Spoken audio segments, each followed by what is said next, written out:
Әңгімелер адамдарға ойлануға кедергі келтіру үшін ойлап табылған. Әйелдің қартаюы өмірлік трагедия.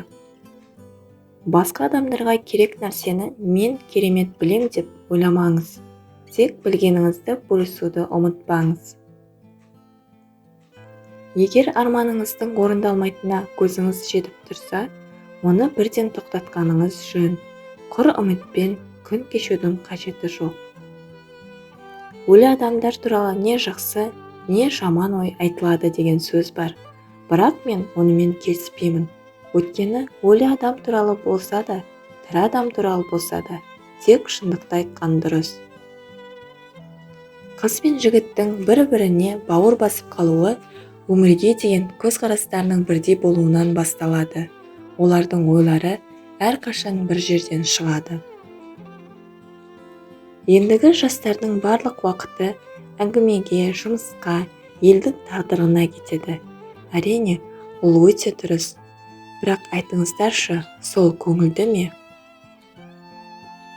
Өмірде керемет өнер туындыларын ыңғайсыз жерде немесе мезгілсіз уақытта көргеннен асқан қателік жоқ шығар. Шекспир соның кесірінен талай таяқ жеген. Әйелдер әрдайым ер азаматтарынан адалдықты күтеді. Жылағанда жұбанышы, құлағанда қуанышы болғанды қалайды. Қандай да болмасын шешімді бірге қабылдағысы келеді. Әйел адам әрдайым жолдасының жанында жүру керек. Егер болмаса, онда ол оны ұмытуға хақысы бар. Егер сіз болашақ жарыңыздың өмірлік қағидаларын ұстана алмасаңыз, онда оған күйеуге шықпай-ақ қойыңыз. Бақытты болған жеріңізге ешқашан қайтып оралмаңыз. Қайта жүрсеңіз де өзіңізді бақытты сезініңіз. Ал белгілі бір жерге қайтып барсаңыз, онда бәрі құрайды. Мен сізді жас деп айтпағаныма ренжімеңіз. Себебі жастық шақ ең тез өтіп кететін кез. Неге махаббаттан да көп нәрсені білдіреді. Ең бастысы сыйластық. Бұл өмірдегі ең үлкен бақытыңыз бақытты балалық шағыңыз.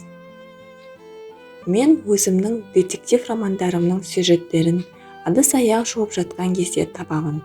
Өйткені ол маған мүлдем ұнамайтын іс.